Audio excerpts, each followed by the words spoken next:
Movie के starting scene में हम दो भाइयों को देखते हैं जिसमें बड़े भाई का नाम बिल होता है और वो अपने छोटे भाई को कागज की एक बोट बनाकर देता है क्योंकि बाहर बारिश हो रही थी। बिल का छोटा भाई इस बोट को लेकर बाहर बारिश में खेलने जाता है और तभी इस बच्चे की बोट पानी में बहते बहते एक सीवर में चली जाती है और जब वो बच्चा अपनी बोट को ढूंढने के लिए सीवर के पास जाता है तब हम फर्स्ट टाइम पेनीवाइज को वहाँ पर देखते हैं। पेनीवाइज इस बच्चे को इसकी बोट रिटर्न करने के बहाने अपने पास बुलाता है और उसके पास आते ही वो इसका एक हाथ भी खा लेता है। इस इंसिडेंट के बाद इस बच्चे का कुछ भी पता नहीं चलता कि वो कहाँ गया है और सब लोग ये समझते हैं कि वो मिसिंग हो गया है। इसके बाद हम एक लड़के माइक को देखते हैं जो एक शीप हाउस में होता है और इसे कहा जाता है कि वो एक भेड़ को शूट करे, लेकिन वो ये नहीं कर पाता, लेकिन इसे ऐसा करना था क्योंकि ये इसका फैमिली बिजनेस था। फिर हम स्कूल में स्टूडेंट्स को देखते हैं जो वहीं पर एक लड़की वेरली को देखते हैं जिसकी क्लास फेलो इसे काफी तंग करती है। सब बच्चे वेकेशन स्टार्ट होने की वजह से काफी एक्साइटेड होते हैं और वहीं पर हम एक लेडी को देखते हैं जो अपने मिसिंग बच्चे को वहाँ पर ढूंढने आई थी।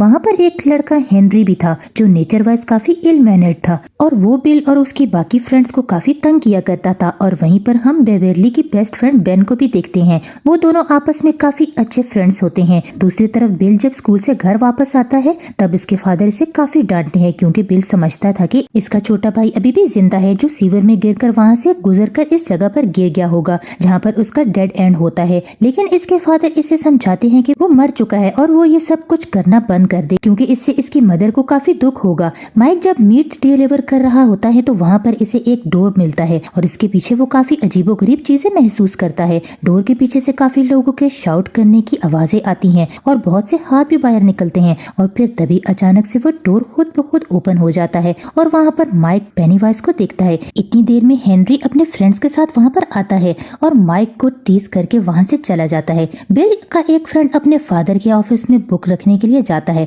और वहाँ पर वो एक बहुत डरावनी औरत की पेंटिंग दिखता है जिससे वो अक्सर डर जाया करता है। इसे डराने वाला कोई और नहीं बल्कि पेनीवाइज था जो सबको इनके डर से ही डराता था और इन चीजों से जिनसे वो डरते हैं। बिल अपने फ्रेंड्स को लेकर सीवर के डेड एंड की तरफ जा रहा होता है और बेन लाइब्रेरी में बैठकर पोएट्री लिखता है और साथ ही एक जगह डायरी की हिस्ट्री भी पढ़ रहा होता है जो असल में वही जगह थी। इस हिस्ट्री में इसे डेयरी टाउन में होने वाले सारे इंसिडेंट के बारे में इंफॉर्मेशन मिलती है और वो इंसिडेंट्स के लोगों की डेथ के बारे में थे, यानी बहुत से लोगों की डेथ हो गई थी। और फिर बेन को विजुअलाइजेशन स्टार्ट हो जाती है और इसके साथ ही ये कोई और नहीं बल्कि पेनीवाइज ही कर रहा था और बेन को वहाँ पर एक बैलून भी उड़ता हुआ नजर आता है जो और किसी को नजर नहीं आ रहा होता। बेन जब इस बैलून के पीछे जाता है तब इसे वहाँ पर बहुत सारे एग ईस्टर मिलते हैं और इन्हें फॉलो करते करते वो लाइब्रेरी तक पहुँच जाता है और तभी वहाँ एक आधा जल्ला सर कटा इंसान बेन पर हमला करने के लिए इसकी तरफ बढ़ता है, लेकिन बेन वहाँ से भाग जाता है। बेन जब वहाँ से जा रहा होता है तब हेनरी और इसके फ्रेंड्स इसे पकड़ लेते हैं, इसे काफी परेशान करते हैं और यहाँ तक कि हेनरी एक नाइफ से इसके पेट पर एच लिख देता है। इसी दौरान कार में एक कपल भी वहाँ से गुजरता है और बेन से इसकी हेल्प मांगता है, लेकिन वो लोग इसकी एक नहीं सुनते। इसी कार में बेन एक रेड बैलून देखता है जिससे ये साफ जाहिर होता था वो कपल जो गाड़ी में बैठा हुआ है अब वो भी पेनीवाइज के कब्जे में आ चुके हैं। तभी किसी तरह बेन अपनी जान छुड़ाकर वहाँ से भाग जाता है और वहाँ वो बैड ग्रुप्स इसका पीछा करते हैं। दूसरी तरफ बिल अपने फ्रेंड्स के साथ इसी सिटी के सीवर की डेड एंड पर अपने भाई को ढूंढ रहा होता है, लेकिन वहाँ पर इसे किसी और बच्चे का जूता मिलता है। लेकिन इससे पहले कि वो सब लोग बिल के भाई को ढूंढने के लिए अंदर जाते इंजर्ड बेन वहाँ पर आ जाता है। वहीं पर बिल का एक फ्रेंड बिल के छोटे भाई को ढूंढने के लिए अंदर चला जाता है और वहाँ पर उसे बहुत सारे गोस्ट नजर आते हैं और पेनीवाइज इसे मार डालता है। बिल और उसके बाकी फ्रेंड्स बेन के लिए बैंडेज इक्विपमेंट ले रहे होते हैं, लेकिन इनके पास पैसे कम होते हैं। इसी मार्केट में बेवरली भी होती है जो मेडिसिन लेने में इनकी हेल्प करती है और फिर ये फ्रेंड्स ग्रुप बेवरली को इनके साथ तालाब पर चलने के लिए इनवाइट करती है। बेवरली जब घर पहुंचती है तब इसके फादर एज यूजुअल उसके साथ काफी अजीब बिहेव करते हैं। अपने फादर के बिहेवियर की वजह से बेवरली काफी अपसेट रहती थी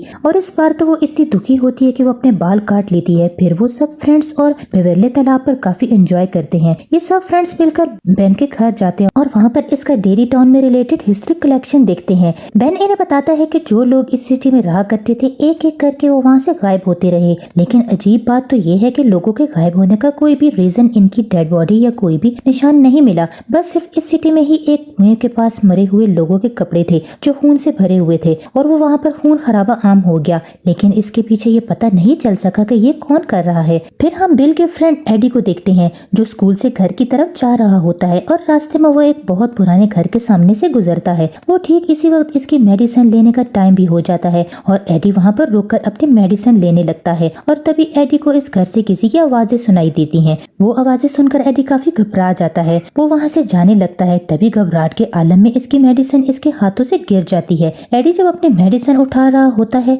गंदा और बीमार आदमी आकर इसे डराता है और इसे डराते डराते वो इस पुराने घर की तरफ चले जा रहा होता है। लेकिन एडी भागकर इस घर के पीछे चला जाता है और एडी को वहाँ पेनीवाइज नजर आता है। एडी वहाँ से भाग जाता है। बेवर्ली जब घर आती है तभी उसे एक पोएट्री कार्ड मिलता है। इसे पढ़ने के लिए वो वॉशरूम में जाती है। बेवर्ली जब वो पोएट्री पढ़ रही होती है तभी इसे वॉशिंग सिंक से बच्चों की आवाजें सुनाई देती हैं। बेवर्ली जब एक मेजरिंग टेप से सिंक के अंदर डालकर बाहर निकालती है तब वो खून से भरा हुआ वापस आता है और इस पे इंसानी बाल लगे होते हैं जो बेवर्ली की पूरी बॉडी से लिपट जाते हैं और इसे अंदर की तरफ खींचते हैं। इसके बाद इस वॉश सिंक से बहुत सारा खून तेजी से बाहर निकलता है और पूरा वॉशरूम और बेवर्ली खून से भर जाते हैं। बेवर्ली के रोने की आवाज सुनकर उसके फादर भी वहाँ पर आ जाते हैं, लेकिन वो ऐसा रिएक्ट करते हैं जैसे वहाँ पर कुछ भी नहीं हुआ। बिल जो कि अपने छोटे भाई को काफी मिस कर रहा होता है, लेकिन तब भी वहाँ पर इसे किसी के होने का एहसास होता है और वहीं पर इसे किसी के पाँव के निशान भी मिलते हैं और जब वो इन पैरों के निशान के पीछे जाता है तब इसे इसका छोटा भाई नजर आता है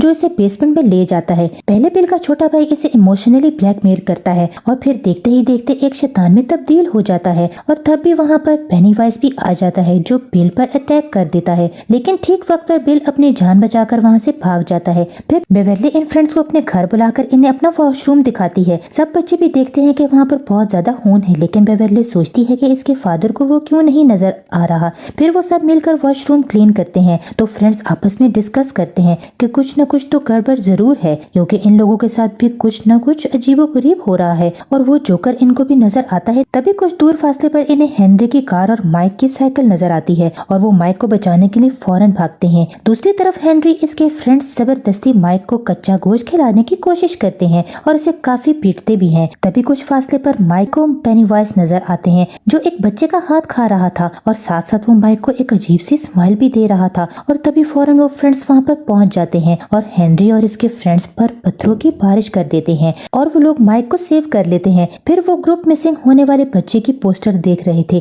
तभी बेन इन्हें बताता है कि इसने डेरी टाउन के बारे में दोबारा से पढ़ा है। वो कहता है कि मुझे पता चला है कि डेरी टाउन में हर 27 साल बाद ऐसे इंसिडेंट होते रहते हैं। इंसिडेंट में लोग गायब होते हैं और ज्यादातर बच्चे, और ऐसा पहले तो कुछ अरसे तक चलता रहता है लेकिन फिर अचानक से बंद हो जाता है और फिर 27 सालों बाद ऐसा होने लगता है। वो लोग ये समझ जाते हैं कि कोई तो है जो 27 साल बाद आ जाता है और बच्चों को पकड़कर खा जाता है और इतना ज्यादा शिकार करने के बाद 27 सालों तक वो बिल्कुल रिलैक्स हो जाता है। और साथ में वो ये बात भी समझ जाते हैं कि वो बच्चों के सामने इन्हें इसी रूप में आकर डराता है जिससे वो सब ज्यादा डर जाते हैं और जाहिर है कि तकरीबन सब बच्चे ही जोकर से डरते हैं। बिन सबको अपने घर ले जाता है और इन्हें डेरी टाउन का मैप दिखाता है। मैप देखकर इन लोगों को पता चलता है कि जहाँ वो इंसिडेंट हुए थे वो जमीन के नीचे एक गटर से जुड़े हुए हैं और ये सारे गटर एक ही जगह पर आकर आपस में मिलते हैं और वो कुआं है जो इसी पुराने घर में था। वो बच्चे फौरन समझ जाते हैं कि पेनीवाइज वहीं पर रहता है इसी पुराने घर के कुएं में। तभी एडी इन बातों से काफी डर जाता है अगर वो सब कुछ बंद करने के लिए कहता है,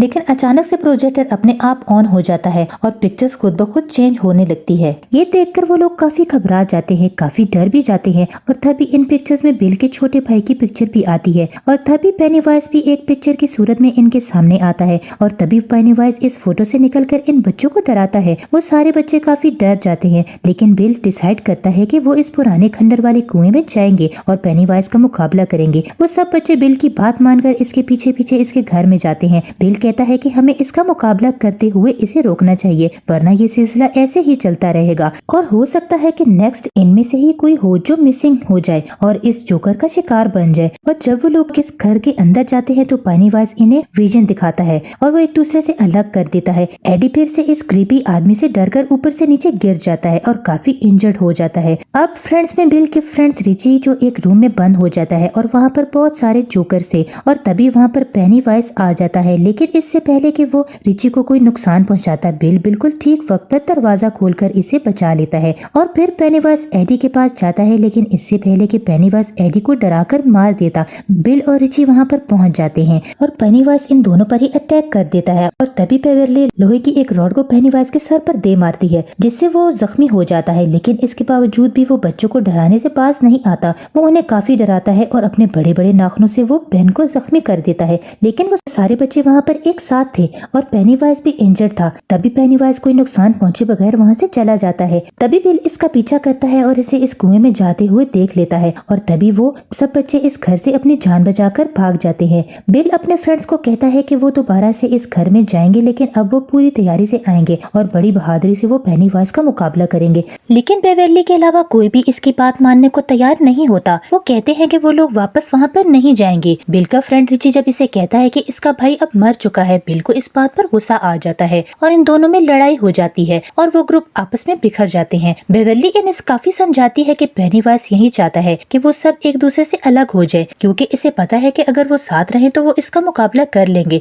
लेकिन बेवर्ली की ये बात कोई नहीं सुनता। दूसरी तरफ हेनरी को अपने घर के पास रखे गए लेटर बॉक्स के ऊपर एक रेड बैलून उड़ता हुआ नजर आता है, जो पेनीवाइज के वहाँ होने का साइन था। जब इस बॉक्स को ओपन करता है तब इसे वहाँ पर एक नाइफ मिलता है। ये नाइफ इसी का था जो जंगल में गिर गया था जब वो बहन के पीछे भागा था। हेनरी जब इस चाकू को ले लेता है तो वो पूरी तरह से पेनीवाइज के कंट्रोल में आ जाता है। पेनीवाइज हेनरी को बहुत फोर्स करता है कि वो अपने फादर को जान से मार डाले, जबकि हेनरी सच में पेनीवाइज के बहुत ज्यादा कब्जे में आ चुका था और वो सच में ही अपने फादर को जान से मार डालता है जब वो सो रहे होते हैं। बेवर्ली के डैड अग्रेसिव होकर इसके साथ जबरदस्ती करने की कोशिश करते हैं। बेवर्ली अपने फादर को टांग मार के वहाँ से भाग जाती है और खुद को वॉशरूम में बंद कर लेती है, लेकिन बेवर्ली के फादर बाथरूम के दरवाजे को तोड़कर अंदर घुस जाते हैं अपनी जान बचाने के लिए। बेवर्ली सिंक अपने फादर के सर पर मार देती है, जिससे वो इंजर्ड होकर बेहोश हो जाते हैं। दूसरी तरफ बिल बेवर्ली को ढूंढते ढूंढते इसके घर तक चला जाता है, जहाँ पर इसे इसके फादर की डेड बॉडी के साथ सारी दीवारों पर पेनीवाइज का मैसेज मिलता है। वहाँ पर लिखा होता है, you die if you try. Bill अपने सब फ्रेंड्स को बताता है कि पेनीवाइज बेवर्ली को ले गया है और वो बेवर्ली को बचाने के लिए फिर से एक हो जाते हैं और फिर वो लोग दोबारा से इस घर में घुस आते हैं, लेकिन इस बार वो अपनी पूरी तैयारी से पेनीवाइज का मुकाबला करने के लिए हथियार भी अपने साथ लाए होते हैं। दूसरी तरफ बेवर्ली के ऊपर खून के कुछ कतरे गिरते हैं, जिससे वो होश में आ जाती है और वो देखती है कि वो एक गटर में है, जहाँ पर कचरे का एक बहुत बड़ा ढेर काफी ऊंचाई तक लगा होता है और वहाँ पर बच्चों की डेड बॉडीज भी हवा में फ्लाई करती हैं। तब बेवर्ली वहाँ से भागने की कोशिश करती है, लेकिन पेनीवाइज इस पर अटैक कर देता है और इसे काफी डराता है, लेकिन बेवर्ली नहीं डरती और बड़ी बहादुरी से इसका मुकाबला करती है। पेनीवाइज जब देखता है कि वो इससे डर नहीं रही तो वो इसे इसका असली रूप दिखाता है और वो पेनीवाइज की एक डेड लाइट भी थी। इसे देखकर बेवर्ली फौरन बेहोश हो जाती है। सारे बच्चे कुएं से नीचे उतर जाते हैं, लेकिन सबसे लास्ट में जब माइक की बारी आती है तब हेनरी इस पर अटैक कर देता है। इसे मारने की कोशिश करता है, लेकिन माइक इसका मुकाबला करके कुएं से इसे काफी नीचे गिरा देता है। वो लोग जब नीचे उतर रहे होते हैं तब इनका एक फ्रेंड इनसे बिछड़ जाता है और यहाँ पर पेनीवाइज इस भयानक पेंटिंग वाली औरत की सूरत में इस पर अटैक कर देता है। बाकी फ्रेंड्स अपने इस दोस्त को ढूंढने के लिए वहाँ पर पहुँच जाते हैं, लेकिन इससे पहले कि पेनीवाइज इसे जान से मार डालता वो सब वहाँ पर पहुँच जाते हैं और पेनीवाइज वहाँ से भाग जाता है और तभी बिल्कुल अपना छोटा भाई भी वहाँ पर नजर आता है, जिसको फॉलो करते हुए वो बिल्कुल इसी जगह पर पहुँच जाता है जहाँ पर बेवर्ली भी थी। बेवर्ली हवा में लटकी हुई थी और बिल इसे नीचे लाने की कोशिश करता है और फिर बिल अपने भाई के पास चला जाता है। तभी बाकी फ्रेंड्स वहाँ पर आ जाते हैं और सब मिलकर बेवर्ली को नीचे उतारते हैं, लेकिन बेवर्ली होश में नहीं थी। वो सब इसे होश में लाने की कोशिश करते हैं, लेकिन स्टिल वो होश में नहीं आती। फिर बेन बेवर्ली को हक करता है क्योंकि वो इसे लाइक करता था, तो इसी वजह से बेवर्ली पेनीवाइज के ट्रैप से बाहर आ जाती है और बिल्कुल होश में आ जाती है। पेनीवाइज बिल को इसके छोटे भाई के रूप में काफी इमोशनली ब्लैकमेल करता है और इसे अपने साथ घर ले जाने के लिए भी कहता है। बिल इसकी बातें सुनकर रोता है और कहता है कि मैं जानता हूँ कि तुम मेरे भाई नहीं हो, और वो इसे गन से शूट कर देता है और फिर पेनीवाइज अपने असली रूप में आकर इन सब पर अटैक कर देता है। वो सब बच्चे एक होकर इसका मुकाबला करते हैं, लेकिन फिर पेनीवाइज बिल को पकड़ लेता है। पेनीवाइज इसको बताता है कि तुम लोग मुझसे जितना डरोगे मेरी पावर इतनी ही ज्यादा बढ़ती जाएगी। वो कहता है कि तुम बिल मुझे दे दो, इसके बदले में मैं तुम्हारी जान बख्श दूंगा और तुम यहाँ से चले जाओ। मैं इसे खाकर 27 सालों तक सोने के लिए चला जाऊंगा और तुम लोग भी अपनी लाइफ में वापस चले जाओ। पेनीवाइज के यही अल्फाज इस पर भारी पड़ जाते हैं। वो सब बच्चे बिल्कुल एक होकर इससे लड़ते हैं। पेनीवाइज इन बच्चों को हर इस रूप में डराने की कोशिश करता है जिससे वो सबसे ज्यादा लड़ते हैं, लेकिन वो बच्चे नहीं डरते। लेकिन अब पेनीवाइज इनसे डरने लगता है क्योंकि वो सब एक थे और डर भी नहीं रहे थे और यहाँ तक कि मार मार के भी वो पेनीवाइज को काफी जख्मी कर चुके थे। इन बच्चों का बिल्कुल एक हो जाना पेनीवाइज को हारने पर मजबूर कर देता है और पेनीवाइज डरते हुए भूखा ही 27 सालों के लिए सोने के लिए चला जाता है और ये मूवी यहीं पर एंड हो जाती है।